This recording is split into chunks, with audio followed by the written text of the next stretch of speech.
Now, so, ayan na, tapos na ang ating Pinoy Henyo.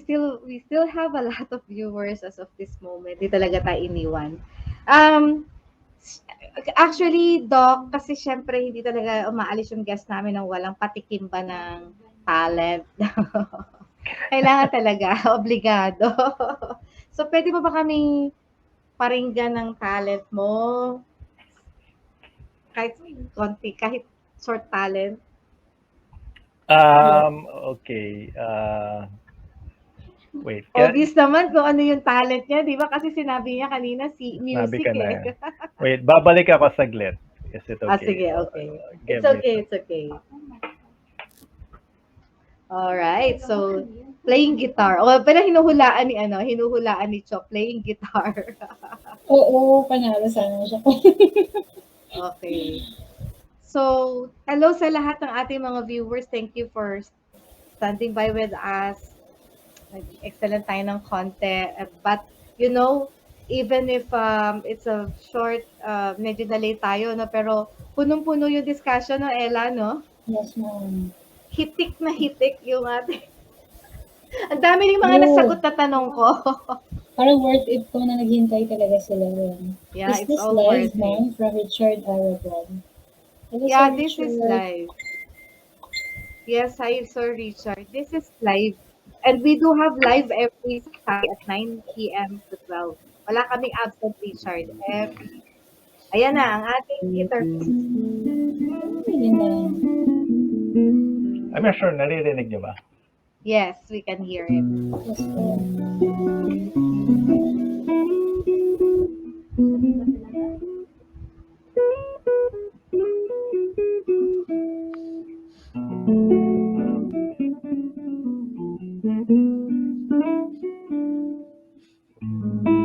That's not any song in particular. I'm just playing parang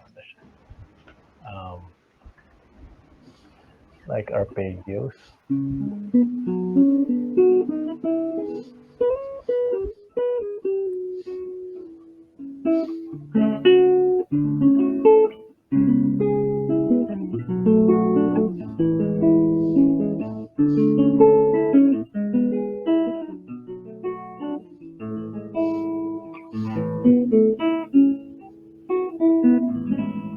Yan, okay na ba yan?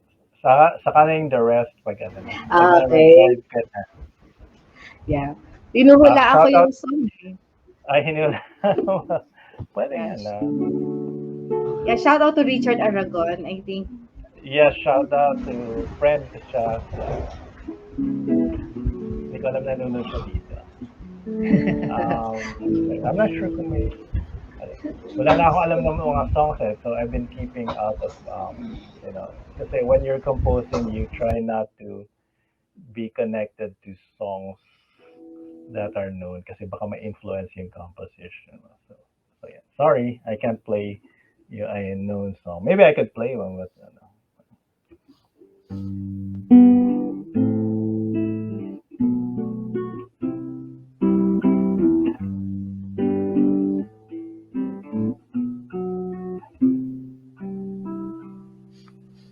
Kailan di ko kakantahan eh. So, ayun.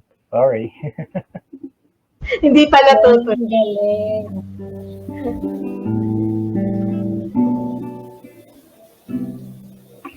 Okay na yan. Alright. Yeah. So, thank you, Doc Ito. Grabe. Actually, sabi namin kanina, very short in time, but very meaty. So before we end this conversation, Doc, actually, you know, if I'm not a civil engineer, I should have taken BS Mathematics, no? But I was, you know, not allowed by my parents. Sabi nila mag-engineering ka. How fascinating, na kanina nagdi-discuss ka, very fascinated ako sa lahat ng ginagawa mo. Parang very endless, no? Endless, walang katapusan na pwede mong gawa ng study, projection, etc. So my last question would be, how a mathematician helped in pandemic, and what do you think will happen in the decision-making process if there had been no Octa Research that had been there with the IATF? Yeah, thank you again, Dr. Ria, and everyone for participating in this webinar. Again, thank you for your patience. I promise you it was a really important meeting that I was attending, but I can't give some details. And Yeah, I actually finished engineering then. I was a BS math student, and I did my PhD in biomedical engineering, and we studied. Uh, so biomedical engineering is a newer discipline, um, not so popular yet here in the Philippines, where it involves using engineering methods to come up with solutions for medicine. So yun yung story ng biomedical engineering. So I studied artificial lens and cataracts. Some also study stents that are used for angioplasty, yung inilalagay sa loob ng ugat. And then there are other things, artificial pacemakers, etc. Some are involved in nanotechnology. Some are involved in optical imaging devices like MRI, CT scan, etc. Atomic force microscopy. So may mga iba-ibang technologies. And Unfortunately, I don't do a lot of research now on biomedical engineering because it requires laboratory and stuff like that and students. So I still do most of my research on mathematics. So so how I help the pandemic with the projections and with risk assessment. And I mean, I don't like binubuhat sarili kong bangko, but I admit na a lot of people actually use my work in projections for making certain decisions, not just government, but also the private sector. So they want to have an idea kung kailan magiging okay situation, and then they might expect now they can reopen their businesses. And this is important. I mean, of course, generally ECQ's lockdowns hurt businesses, but they're also hurt by lack if they don't have information so that they can plan. So at least they know that the situation is improving and they will probably be reopening their businesses, it helps them a lot, and of course it helps the local government. On many occasions, the local governments actually have ask for my help. Minsan may mga province, they come to me and they say, okay, anong situation sa province namin? And we give that advice, and we're happy when we're able to help that advice. So yun nga, using mathematics and modeling, we're able to help a lot of people. Hopefully, I can continue doing that. So Ian. Thank you so much. Marami din nagpapasalamat sa iyo dito sa ating audience, no. Malaking naitutulong mo para sa bansa natin. Siyempre kasama kami doon, no. So kudos daw to Octa Research. Salute to you, etc. May God bless you. So thank you so much, Doc Guido. Thank you for the public service. Thank you po. Mabuhay ka. Thank you Thank so you. much. Mabuhay din. Mabuhay femininegenius. Thank you po. Thank you so much po.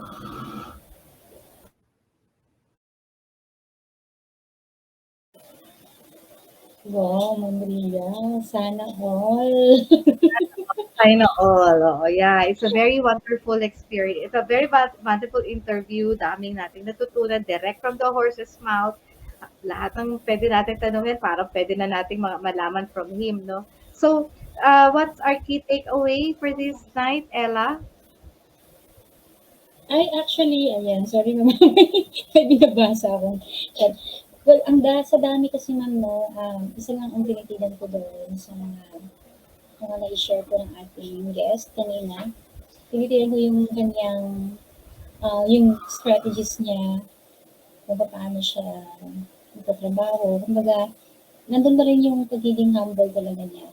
Nakikita ko yun. Yun kasi ang tinitingnan ko na takeaway ay yung paano gumagawa yung isang tao. Kasi sa kabila ng kanyang mga achievement, kasi given talaga yung kanyang talino mo, di ba? Parang ang dami niyang ginagawa. Nagre-research siya, nagtuturo siya.